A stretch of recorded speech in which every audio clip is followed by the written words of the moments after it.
kasih Allah.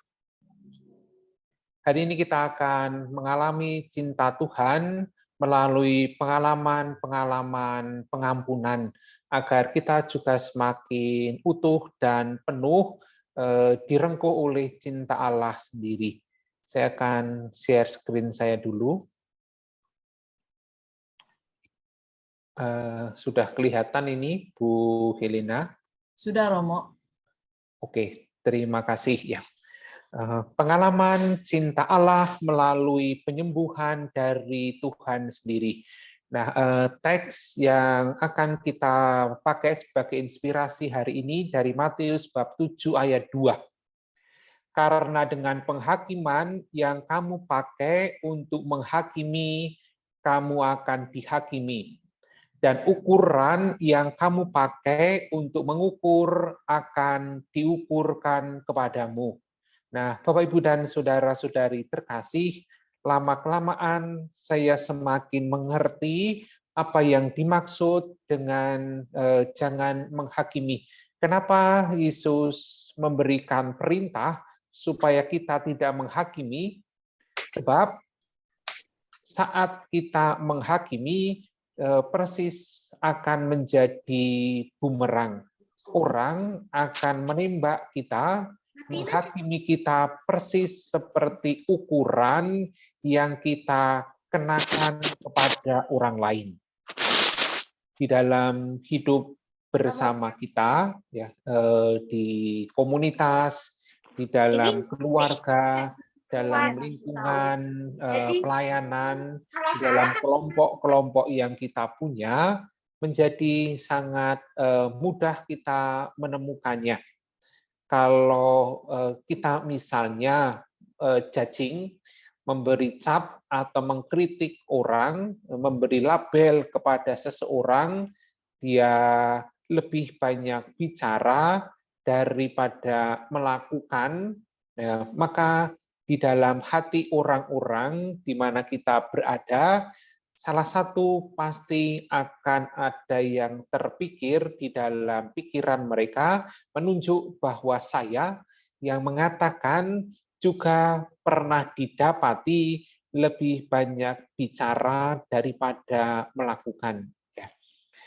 Oleh karena itu, perintah untuk jangan judging, jangan memberi cap, jangan menghakimi, relevan sampai sekarang, supaya kita tidak diukurkan oleh apa yang kita sampaikan kepada orang lain. Ya, kenapa? Sebab pada dasarnya hidup itu simple, ya. Life is simple, bahkan very simple. Apa kesederhanaan hidup itu? Kesederhanaan hidup adalah apa yang kita berikan, adalah apa yang kita dapatkan kembali. Hidup seperti bola pingpong. Apa yang saya berikan, itu juga yang akan saya dapatkan. Saya ketemu dengan orang yang punya filosofi yang sama. Hidup bagi saya adalah seperti bola pingpong. Pada Tuhanlah kasih setia dan penebusan yang berlimpah. Hidup adalah seperti bola pingpong. Kalau saya memberikan sesuatu, maka itu juga yang akan kembali kepada saya. Jika saya bermurah hati, maka orang juga akan bermurah hati kepada saya. Jika saya tukang mengkritik, maka orang juga akan mengkritik kepada saya. Jika saya orang yang mudah marah, maka orang juga akan mudah marah kepada saya. Jika saya adalah orang yang rendah hati, maka orang juga akan sungkan dan rendah hati kepada saya. Memang demikianlah alam sekitar, alam kita secara natural, secara alamiah bekerjanya demikian. Apa yang kita berikan adalah apa yang akan kita dapatkan kembali. Saya punya sekelompok teman, ini orang awam semua, teman dekat yang sudah puluhan tahun, kita seperti geng begitu. Dan mereka sejak saya kenal lebih dari 20 tahun lalu, salah satu yang sering dibicarakan adalah mau kerjasama bisnis ya. Entah mau buka resto soto, ayam goreng, bakso, dan segala macam hal itu. Dan sering itu yang menjadi salah satu bahan pembicaraan. Tetapi di antara 5 orang itu, kalau ada satu punya ide, kita bikin saja resto yang sederhana, yang mudah, karena kita juga kerja, dan makanan yang simpel-simpel saja. Misalnya ayam goreng, ayam bakar gitu. Nanti pegawai di sana juga mudah kita mengontrolnya. Ketika sudah berkobar-kobar, ada satu teman yang mengatakan, "Dah, kalau kita mau buka di jalan ini," ditunjuk suatu jalan tertentu, lalu di sana sudah ada 2 atau 3 jualan ayam goreng. Apakah kita akan bisa bersaing dengan mereka? Akhirnya batal. Lalu ada ide lagi mau jualan sambal ya di bungkus botol-botol gitu. Ketika sudah mulai matang, sama ada yang menentang lagi atau yang berpikiran berprasangka buruk ya. Dan akhirnya 20 tahun ini, lebih dari 20 tahun, seluruh rencana itu tak pernah terwujud. Apa yang kita berikan adalah apa yang kita dapatkan kembali. Kalau saya berpikir dalam psikologi itu kita kenal sebagai self-fulfilling prophecy. Kalau saya takut akan kegagalan, ya hasilnya adalah kegagalan. Kalau saya berpikir sesuatu yang positif, maka itu juga yang terjadi di dalam hidupku. Hidup memang sederhana. Dan segala sesuatu yang muncul, yang kita berikan itu dari mana asalnya? Asalnya adalah dari hati dan pikiran. Semuanya berasal dari hati dan pikiranku. Di sanalah semua hal itu diproses, entah yang bawah sadar maupun yang sadar. Tetapi Bapak, Ibu, dan saudara-saudari terkasih, kita dapat memilih pikiran kita. Kita dapat memilih pikiran kita. Kalau saya punya suatu rencana, suatu proyek baru, saya merencanakan suatu proyek baru, mau merintis suatu usaha, maka di dalam pikiran saya paling tidak ada 2 kemungkinan, yaitu kecemasan dan ketakutan akan gagal. Yang kedua adalah antusiasme untuk melakukan dan menjalaninya. Kemudian kita bisa memilih pikiran kita, isinya mau diarahkan kemana. Apakah lebih banyak pada antusiasme, dan saya mencari cara-cara, peluang-peluang untuk mewujudkannya, atau lebih banyak diliputi oleh perhitungan-perhitungan resiko kegagalan, dan akhirnya tidak mengambil langkah apapun juga. Kita dapat memilih isi pikiran kita, termasuk yang berkaitan dengan pengalaman-pengalaman luka yang masih kita bawa sampai sekarang, yang membuat kita tidak sungguh bisa mengalami damai, sukacita, kebebasan, kemerdekaan, tetap ada beban yang kita bawa. Kita tetap bisa memilih mengisi hati dan pikiran. Nah, karena kita tetap punya kemerdekaan dan kebebasan untuk memilih apa yang akan menjadi isi hati dan pikiranku, maka kita juga bisa merubah reaksi-reaksi kita atas masa lalu. Khususnya adalah reaksi kita atas pengalaman-pengalaman luka, luka hati, luka batin, pengalaman-pengalaman traumatis. Peristiwanya, kejadiannya tidak akan pernah bisa diubah. Peristiwa dan kejadiannya tidak akan pernah bisa diubah.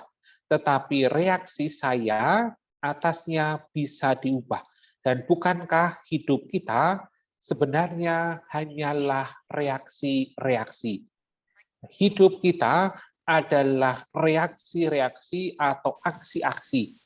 Entah reaksi, entah aksi kita atas masa lalu yang mengisi hati dan pikiranku bisa diubah, meskipun peristiwa dan kejadiannya tidak akan mungkin bisa diubah. Kalau saya lahir, tidak dikehendaki oleh orang tua saya, entah dengan secara sengaja mau diaborsi, entah secara tidak sengaja jenis kelamin saya tidak diharapkan, maunya anak laki-laki dapatnya anak perempuan, atau maunya anak perempuan dapatnya anak laki-laki sehingga orang tua kecewa. Peristiwa dan kejadian yang melukai saya di waktu lalu tidak akan pernah bisa diubah. Ya memang seperti itu peristiwa dan kejadiannya. Tetapi reaksi saya atau aksi saya atas peristiwa dan kejadian pada waktu itu yang sekarang mengisi hati dan pikiranku bisa diubah. Dan bukankah hidup kita hanyalah suatu aksi atau suatu reaksi? Nah, Bapak, Ibu, dan saudara-saudari terkasih, akar dari semua permasalahan hidup kita, terutama kita tidak sungguh bisa mengalami cinta yang sejati, kemerdekaan yang sejati, hati yang bebas dan merdeka, dan tidak ada beban-beban yang membelenggu. Apa akar masalahnya? Akar masalahnya adalah entah itu penyesalan, entah itu sakit hati, entah itu rasa bersalah, entah itu ketakutannya. Penyesalan, sakit hati, rasa bersalah, dan ketakutan adalah akar masalah dari keseluruhan hidupku.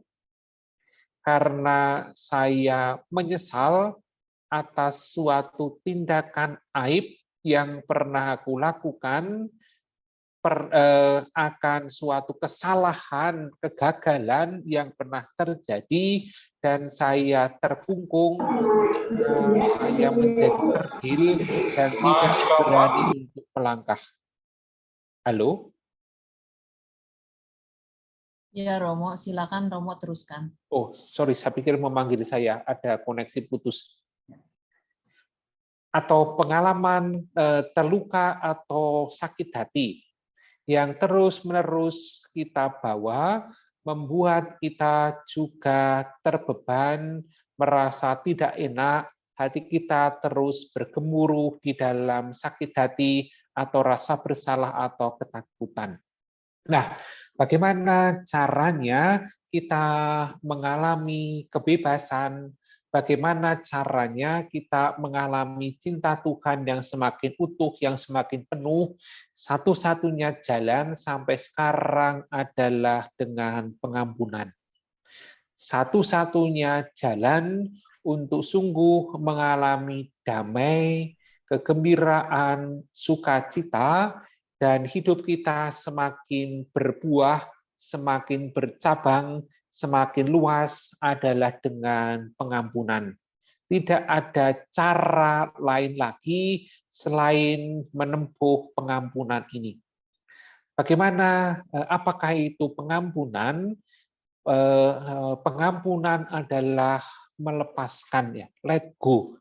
Berani dan rela untuk melepaskan hal-hal yang tidak mengenakkan saya, hal-hal yang melukai saya, hal-hal yang membebani saya.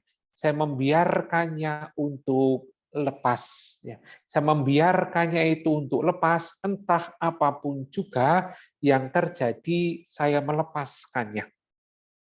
Kalau rekan bisnis yang saya percaya itu mengkhianati saya, memakan seluruh bagian yang menjadi kerjasama kita, dan sekarang dia hidup lebih secara ekonomis itu lebih kaya daripada saya yang gagal, dan saya terus-menerus diliputi dengan kemarahan, kebencian, dan sakit hati, ya hatinya itu terus-menerus panas. Satu-satunya jalan adalah melepas, membiarkannya memang menjadi kaya sekarang ini dengan mengambil bagian yang saya punya, ya, melepaskannya. Dan ini seringkali tidak mudah karena saya masih marah, ya. Dia lebih kaya daripada saya. Tetapi keberanian dan kerelaan untuk melepas, membiarkannya menjadi lebih kaya daripada saya, ini lebih akan memberikan kepada kita rasa damai yang lebih mendalam. Oleh karena itu, penyembuhan melalui pengampunan adalah suatu pilihan, adalah suatu pilihan bebas merdeka kita untuk melepasnya. Saya dengan sadar mau mengisi hati dan pikiranku, membuat pilihan untuk mengampuni. Dan dengan demikian kita akan sungguh mengalami penyembuhan dari Tuhan sendiri. Maka ini yang akan kita doakan, akan kita meditasikan untuk memilih mengampuni. Memilih untuk mengampuni.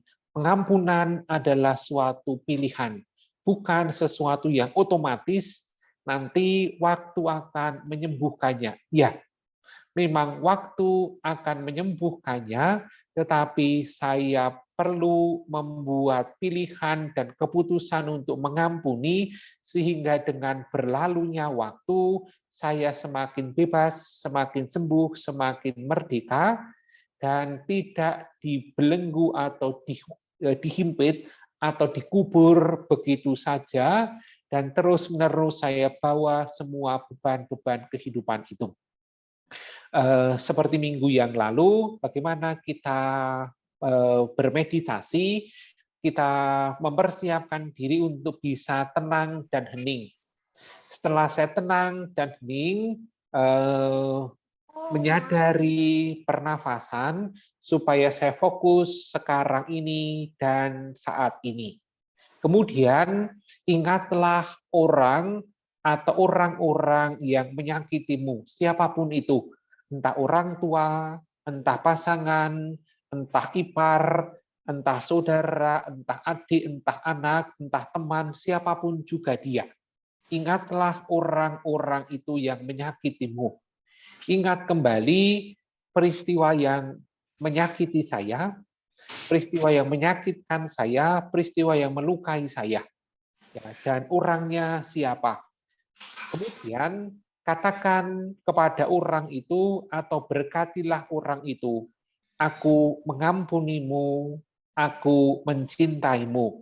Waktu Anda mengatakan, aku mengampunimu, aku mencintaimu, ya katakan dengan sungguh, dan rasakanlah perasaan hatimu.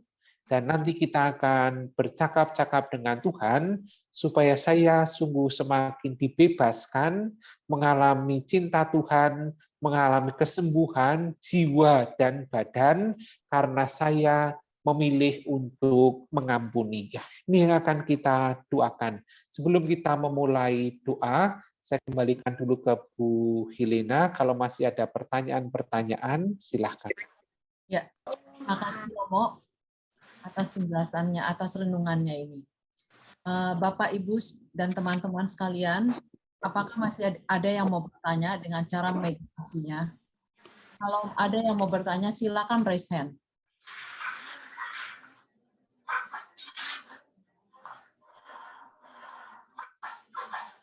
Silakan Bapak Ibu, karena kita akan latihannya 2 kali ini meditasinya.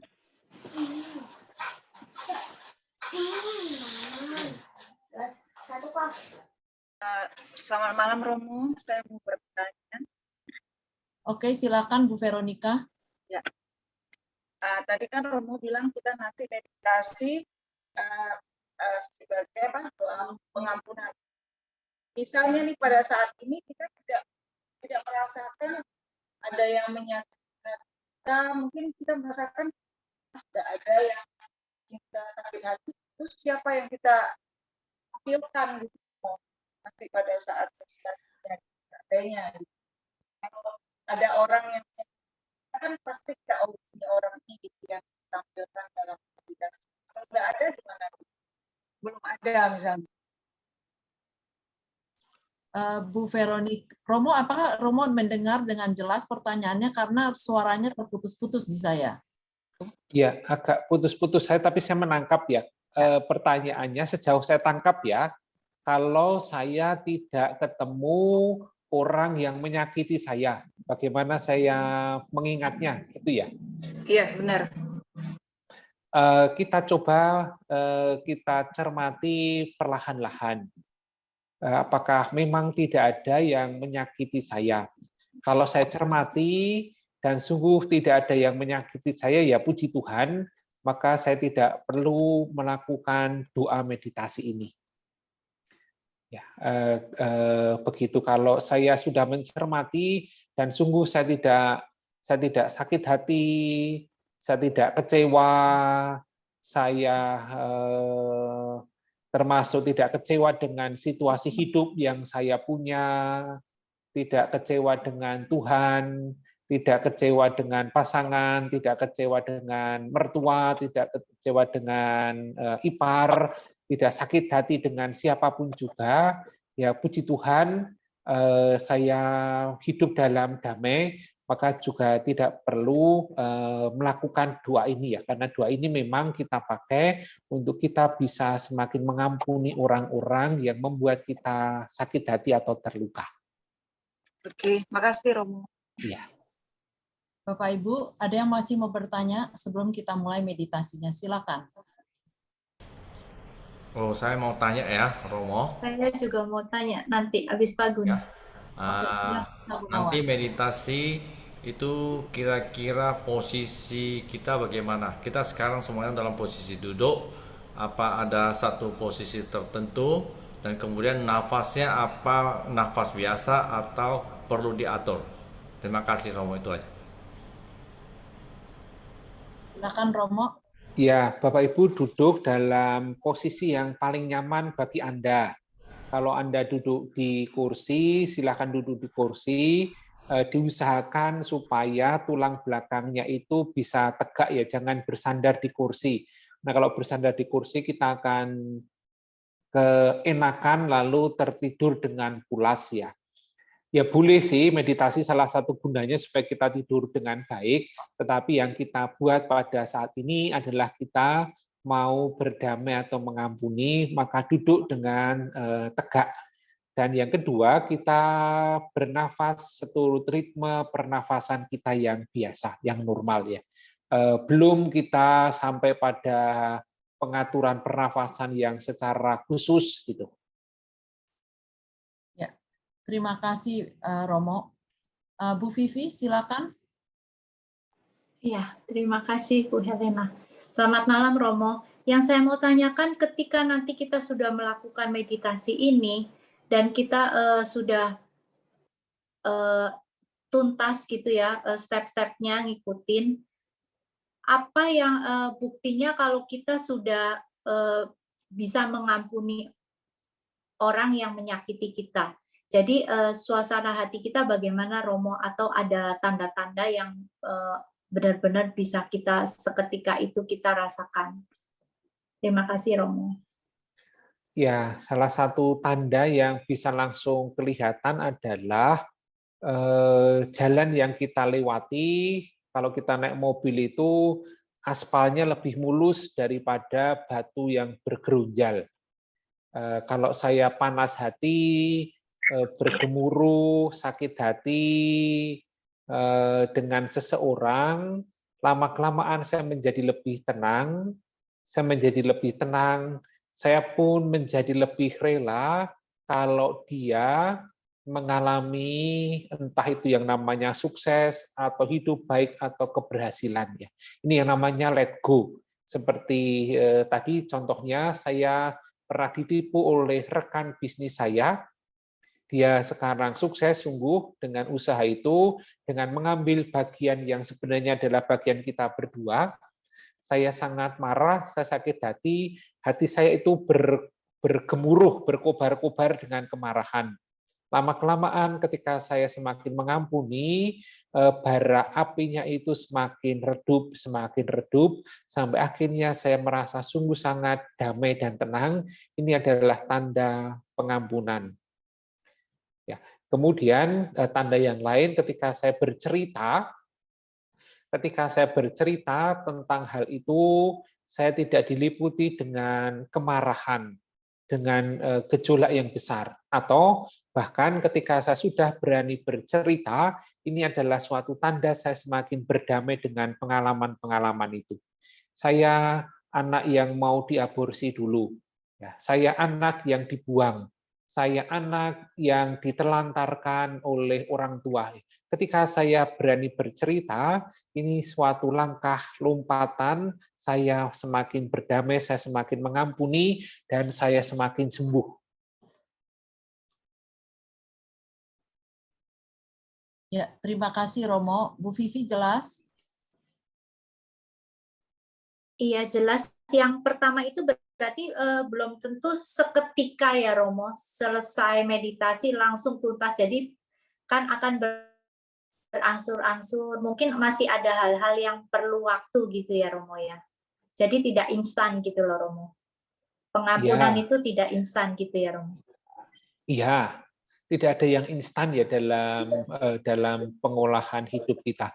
Kalau Ibu mengalami luka sudah 10 tahun, dalam satu meditasi selesai, nanti saya akan charge mahal-mahal, orang akan datang semua ya. Karena bisa orang bayar mahal juga mau, karena justru membutuhkan usaha, ketekunan, kesetiaan, konsistensi yang terus-menerus. Kita sungguh membutuhkan latihan-latihan terus-menerus dan proses ya. Ya, terima kasih Romo. Jelas ya Bu Vivi? Ya. Bapak Ibu, masih ada yang mau bertanya? Saya Bu, dari Bali. Ya, Bu Sri silakan. Ya. Selamat malam Romo. Saya ingin menanyakan Romo, perasaan saya tidak pernah menyakitin orang, tidak pernah membohongin orang, tapi beberapa kali saya dibohongin terus. Ada yang mengatakan Romo mungkin leluhur Ibu dulu ada yang berbuat seperti itu, jadi Ibu yang kena. Apa betul itu Romo? Terima kasih Romo, itu aja. Saya tidak pernah percaya dengan pendapat bahwa kutuk atau dosa itu diwariskan kepada anak atau keturunan. Saya tidak pernah percaya bahwa suatu kutukan itu diwariskan kepada anak-anak. Makasih Romo, makasih. Terima kasih Bu Sri. Romo, sebaiknya kita langsung meditasi. Bagi Bapak Ibu yang masih ada pertanyaan, nanti untuk setelah meditasi yang pertama, saya akan memberikan waktu lagi untuk bertanya. Silakan Romo. Oke, ini bisa dikunci nggak ya? Apa mute-nya itu ya? Saya kunci ya Romo ya. Supaya ya. Udah sih dikunci tuh. Sudah Romo Ya. sudah kunci. Baik, mari Bapak Ibu sekalian kita menyiapkan hati kita untuk berdoa. Saya akan memutarkan musik pengiring meditasinya.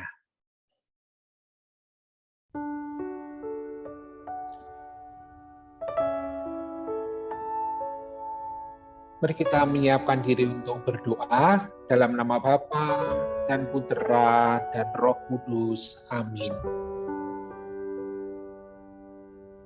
Kita sadari kehadiran kita di tempat ini pada saat ini. Kita tinggalkan sejenak beban-beban pikiran kita, dan kita kesampingkan sejenak rencana-rencana yang kita canangkan.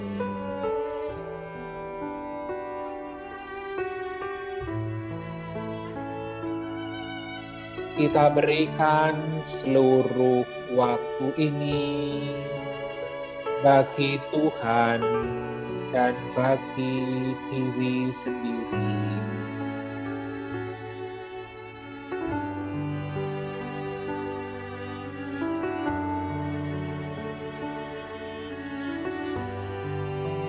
Bernafaslah secara normal. Rasakanlah pernafasanmu yang akan membantumu untuk tenang dan hening.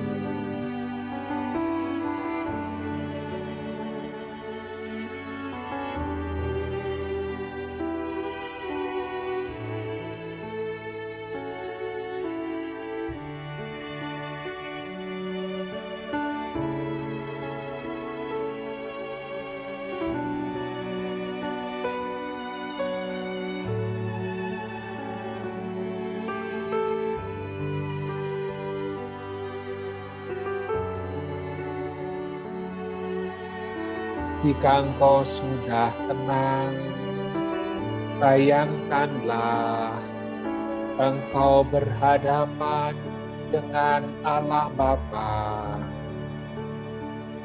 atau Kristus Tuhan.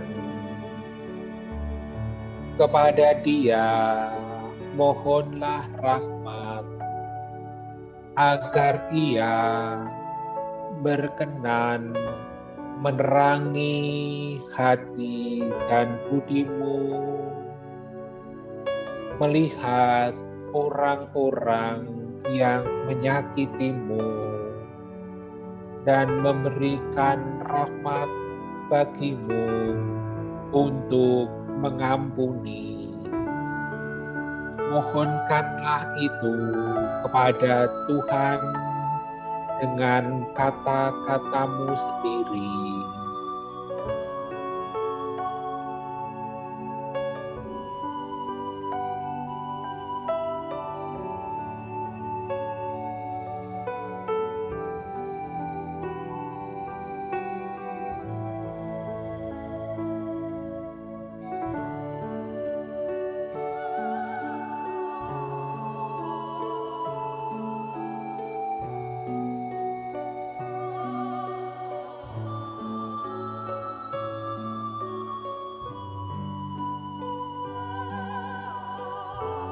Sekarang perlahan-lahan ingatlah, alami, dan rasakan sekali lagi orang atau orang-orang yang menyakitimu.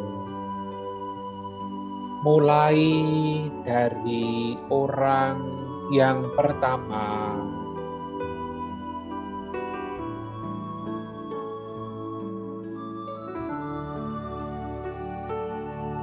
ingatlah orangnya,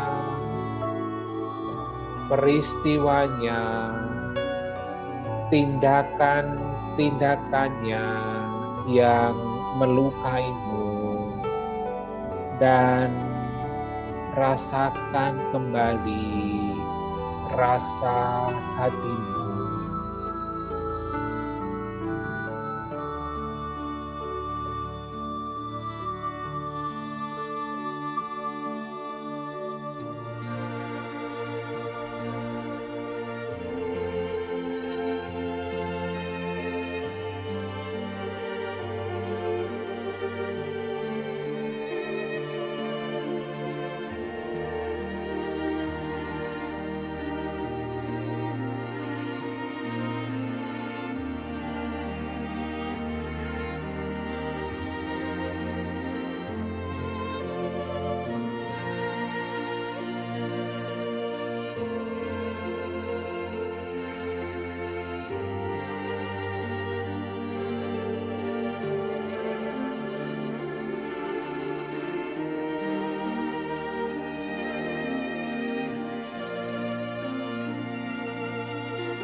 Kemudian katakanlah atau berkatilah orang itu, aku mengampunimu, aku mencintaimu. Katakan perlahan, rasakan sungguh tindakanmu mengampuni, mencintainya.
Sekarang bayangkanlah engkau kembali berhadapan dengan Tuhan. Bercakap-cakaplah dengan Dia seturut yang engkau rasakan dalam hatimu.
Dan kita menutup doa kita dengan doa Bapa kami.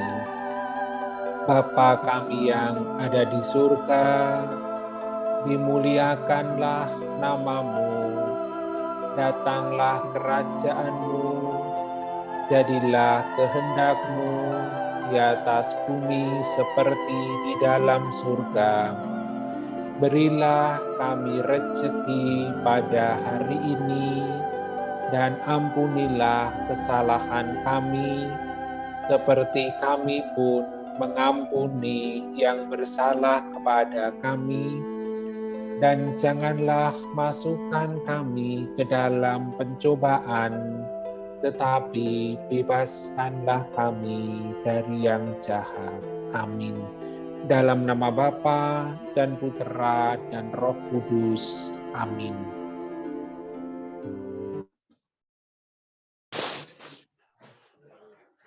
Terima kasih Romo atas bimbingan meditasinya. Bapak Ibu, apakah masih ada yang mau bertanya? Silakan, atau mau sharing tentang pengalaman doa meditasinya.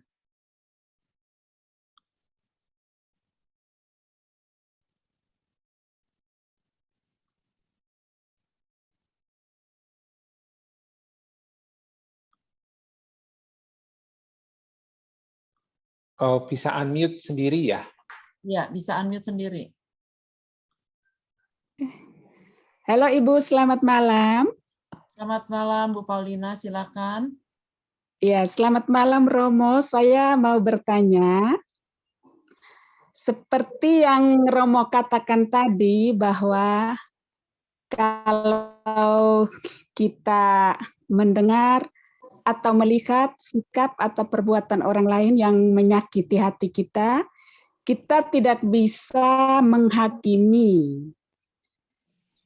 Namun, kalau kita sudah mengampuni, tetapi kebetulan kita dalam satu komunitas atau dalam satu keluarga inti, keluarga besar, perbuatan itu dilakukan terus-menerus.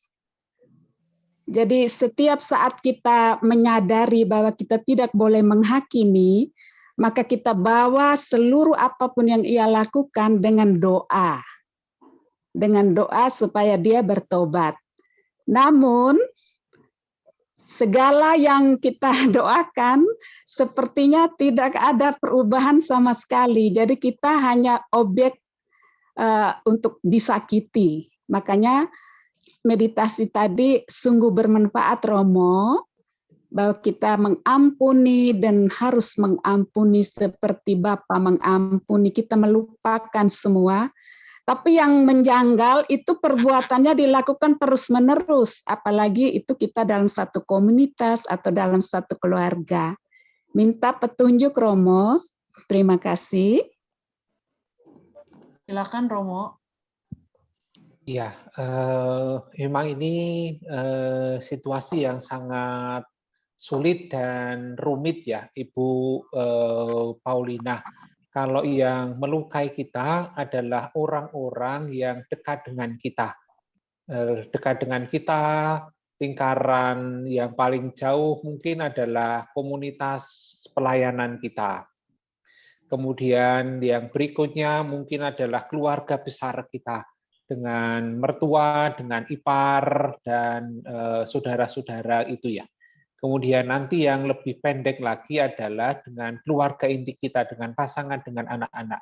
Dan semakin lingkaran itu pendek, dan mereka itu berkali-kali, dan ada yang sungguh sangat berat melukai saya, itu menjadi beban yang semakin besar memang ya. Dan semakin menyiksa hati dan pikiran kita. Gitu. Namun semakin besar luka yang muncul dan semakin dekat lingkarannya, kita semakin diajak untuk semakin mengampuni lagi. Sebab pengampunan itu untuk kesehatan dan kesembuhan jiwa dan raga saya. Bukan bukan untuk perubahan orang itu menjadi lebih baik, ya bukan. Bisa berbuah begitu, bisa tidak berbuah begitu. Tetapi yang pasti buahnya adalah supaya saya mengalami kesembuhan, kelegaan, dan kedamaian untuk saya sendiri. Bukan bagi perubahan orang itu menjadi lebih baik.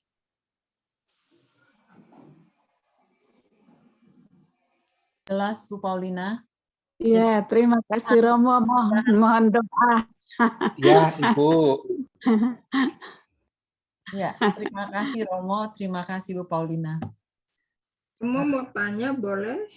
Silakan. Romo, kalau saya bermeditasi, kenapa serasa badan saya ada yang mengguncang-guncang sehingga saya bergerak terus begitu. Silakan Romo dari Bu Yuli. Baik, ya, ada banyak kemungkinan.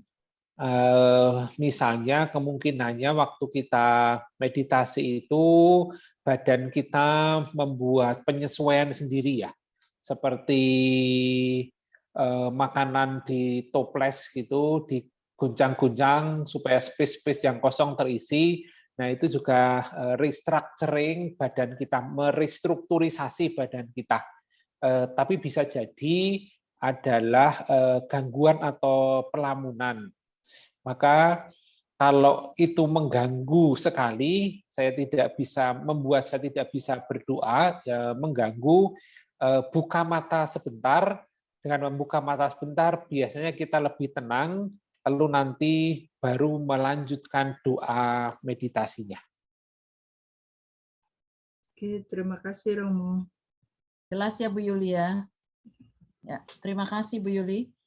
Nah, selanjutnya Bapak Ibu, silakan kalau masih ada yang mau bertanya atau mau sharing juga boleh pengalaman meditasinya.